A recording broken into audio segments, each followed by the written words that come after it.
Chào các bạn. Hôm nay mình sẽ tiếp tục chơi game Florence.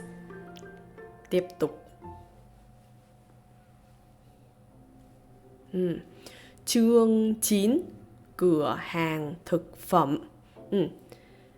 Chris và Florence đang ở cửa hàng thực phẩm. Họ đang đi mua đồ ăn. Mình nghĩ là thế. Họ đang đi mua đồ ăn.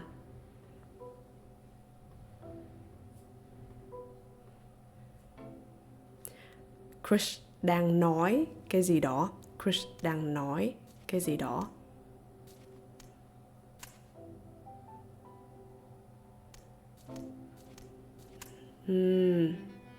Ok, họ đang nói chuyện.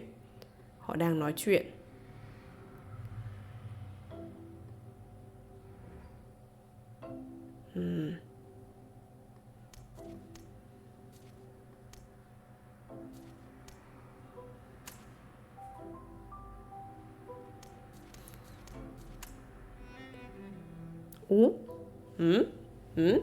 Trông mặt của Chris và mặt của Florence trông hơi nghiêm trọng một chút. Trông họ có vẻ không vui. Trông mặt của họ có vẻ không vui lắm. Có lẽ họ đang cãi nhau hay họ đang tranh luận.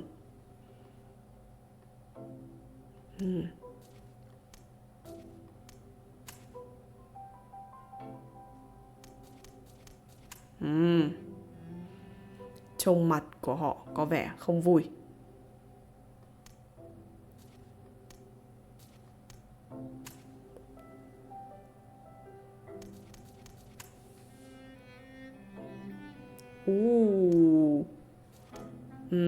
Trông họ có vẻ không vui. Có lẽ họ đang cãi nhau. Mình nghĩ là họ đang cãi nhau. Ôi.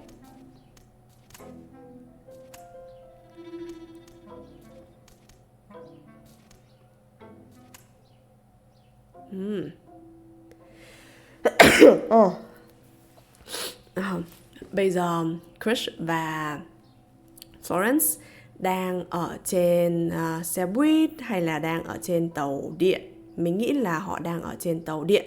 Họ đã mua đồ ăn xong rồi. Đây là 2 giỏ đồ ăn. Florence đang dùng điện thoại. Họ không nói chuyện với nhau. Họ đang không nói chuyện với nhau. Mình nghĩ có thể là họ đang giận nhau.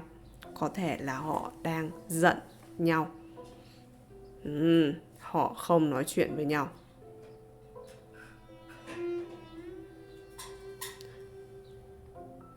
Họ bắt đầu nói chuyện lại với nhau.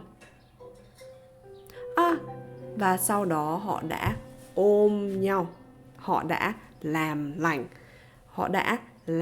lành. Họ không cãi nhau nữa. Họ không giận nhau nữa. Ok, bây giờ thì họ đang nấu ăn. Cái này trông giống như là cơm rang, cơm chiên. Còn cái này thì giống như súp. Đang nấu súp hay đang nấu cà ri, mình không biết. Và Chris đang đưa đồ ăn cho Florence thử. Anh ấy muốn em ấy thử súp anh ấy nấu. Ok, họ không cãi nhau nữa. Mặt của họ trông vui hơn, họ không cãi nhau nữa. Ok. 6 tháng sau đó. Ok, chuyện gì xảy ra 6 tháng sau đó? Chương 10, chuyển đến sống chung. Trông có vẻ là Chris chuyển đến nhà của Florence và họ sẽ sống chung với nhau. Họ sẽ sống cùng với nhau. Họ bắt đầu sống chung với nhau. Đây là một hộp đồ của Chris. Mình sẽ mở hộp. Trong đây có quần áo. Đây là cái tủ giày hay là cái kệ giày của Florence. Đây là cái kệ giày của Florence. Tất cả những cái này là giày của Florence. Đây là dép này. Dép này. Đây là giày, giày, giày. Còn đây mình nghĩ cũng là giày. Thế là có 1, 2, 3, 4, 5, 6. Có 6 đôi giày của Florence ở đây. Và bây giờ mình cần chuyển những cái đôi giày của Chris vào đây. Mình cần chuyển những cái đôi giày của Chris vào đây.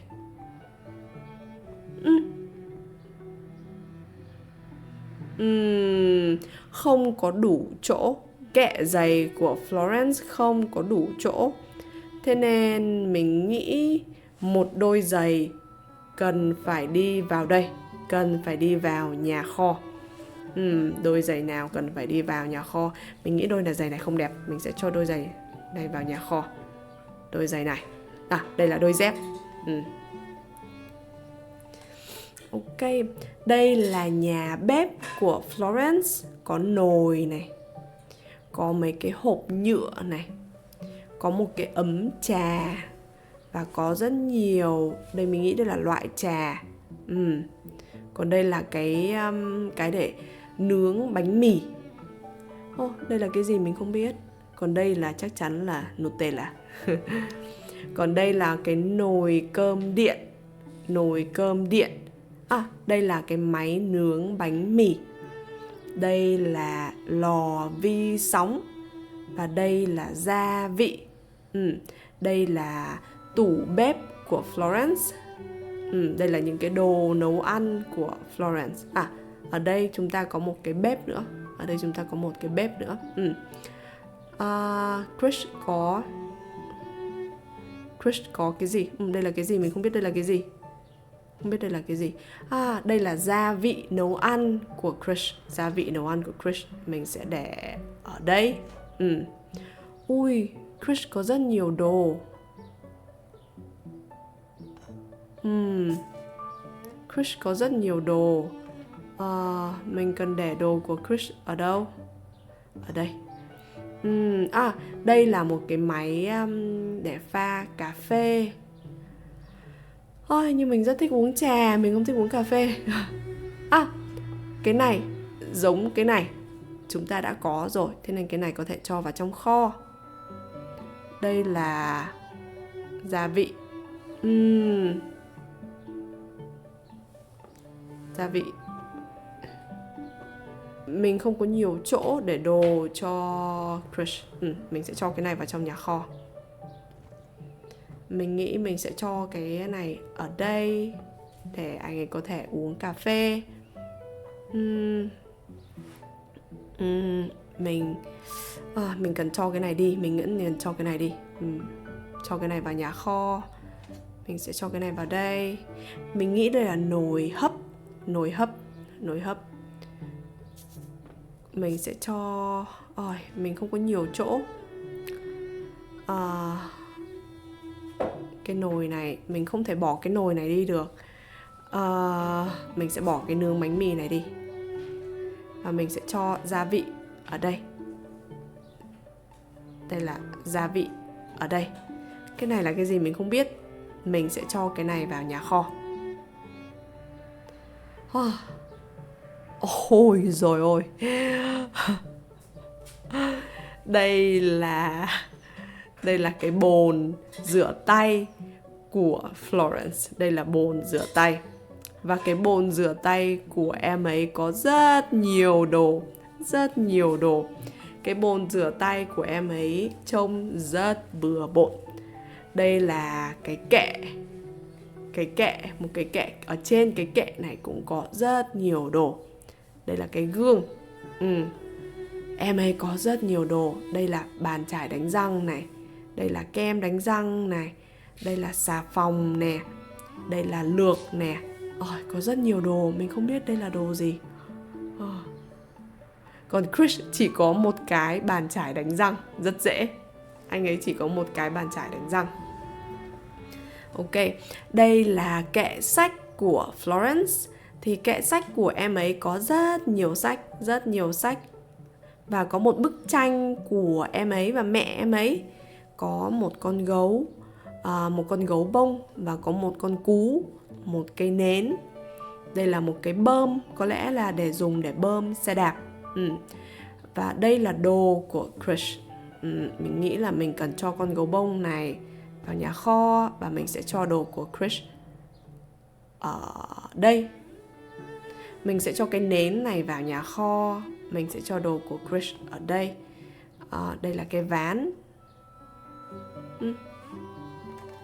Mình sẽ cho một số sách vào nhà kho, và mình sẽ để ván trượt của Krish ở đây. Đây là cái gì? Đây là một cái máy chơi nhạc. Máy chơi nhạc thì mình sẽ để máy chơi nhạc ở đây. Cái này là cái gì? Trông xấu thế. Trông rất xấu. Mình sẽ cho vào nhà kho. Đây là đĩa nghe nhạc. Đĩa nghe nhạc. Mình nghĩ mình cần cho đĩa nghe nhạc vào. Đây là đĩa nghe nhạc. Ok, rất tốt. Cái siêu nhân này rất xấu. Mình sẽ cho siêu nhân này vào nhà kho. Đây là ảnh của Florence, Krish và gia đình của anh ấy. Mình sẽ cho sách vào đây, và mình sẽ để ảnh của gia đình ở đây. Chuyển đồ. The stress. Ok. Krish và Florence đang ngồi ở ghế sofa. Và cái ghế sofa này thì ở cạnh cửa sổ. Cạnh cửa sổ. Ghế sofa có màu vàng. Rèm cửa sổ cũng có màu vàng. Trông rất đẹp. Trông họ rất vui. Và em Florence đang uống trà. Họ đang nhìn nhau và cười. Trông họ rất vui. Học viện âm nhạc buổi thử giọng ngày hôm nay. Ok, hôm nay sẽ là ngày thử giọng. Krish cần thi vào học viện âm nhạc. Krish sẽ đi thi. Krish sẽ đi thử giọng. Krish tặng Florence một món quà. Florence mở quà, và trong quà thì có một cái quyển sổ để vẽ, và một cái hộp màu để tô. Một cái hộp màu này mình nghĩ là màu nước. Một quyển sổ để vẽ và một hộp màu nước. Florence cảm thấy rất vui, và Florence đã ôm Krish để nói cảm ơn. Chương 11. Hạnh phúc bên nhau. Bây giờ là 7 giờ 15 phút. Krish và Florence đang ngủ.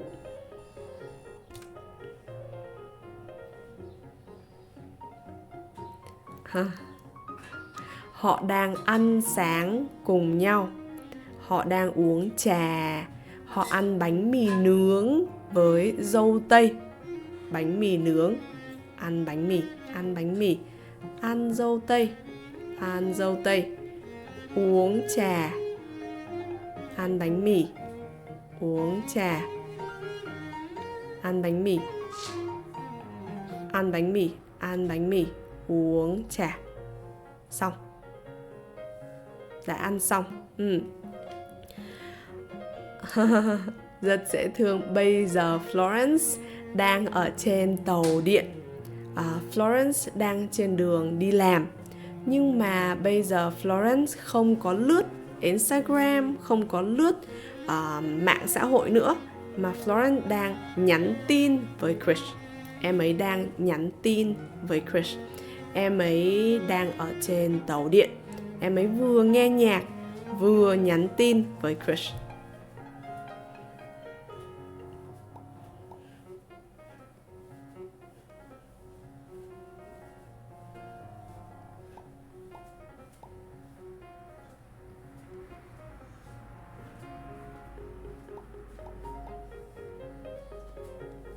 Rất dễ thương, rất dễ thương.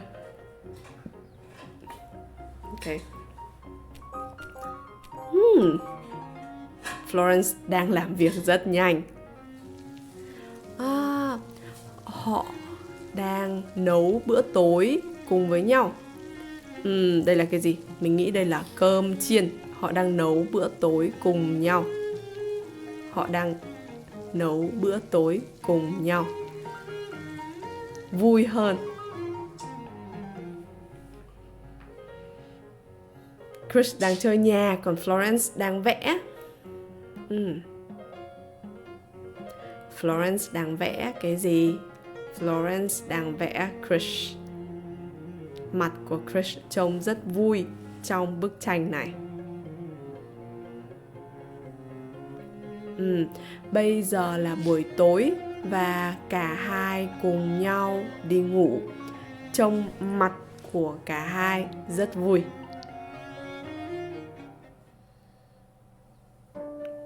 Ok, đây là màn số 4. Màn số 4 thì có chương 9 ở cửa hàng thực phẩm. Chris và Florence đi mua đồ ăn ở cửa hàng thực phẩm và họ đã cãi nhau. Và khi họ trên đường đi về nhà, từ cửa hàng thực phẩm về nhà, thì họ đã không nói chuyện với nhau. Sau đó, Chris đã bắt đầu nói chuyện lại với Florence. Họ đã bắt đầu nói chuyện lại với nhau. Họ ôm nhau, họ làm lành, họ không cãi nhau nữa. Đến chương số 10, chuyển đến sống chung, thì Chris chuyển đến nhà của Florence và Florence cần đưa một số đồ của em ấy vào nhà kho để có chỗ cho đồ mới của Chris. Em ấy cần chuyển đồ của em ấy vào nhà kho và mang đồ của Chris vào nhà của em ấy. Em ấy cần chuyển giày này, đồ ở nhà bếp này và đồ ở kệ sách vào nhà kho và chuyển đồ của Chris vào những cái chỗ đó. Chương 11 là hạnh phúc bên nhau. Họ ngủ dậy và họ ăn sáng cùng nhau. Khi đi làm thì Florence nhắn tin với Chris thay vì lướt Instagram. Khi ở công ty thì Florence cũng cảm thấy rất vui và làm việc rất nhanh. Khi Florence đi làm về thì họ cùng nhau nấu bữa tối. Cuộc sống của họ rất hạnh phúc. Họ rất hạnh phúc bên nhau. Ok, thế đó là màn thứ 4. Cảm ơn các bạn đã xem. Mình sẽ tiếp tục chơi game vào tuần sau. Chào các bạn.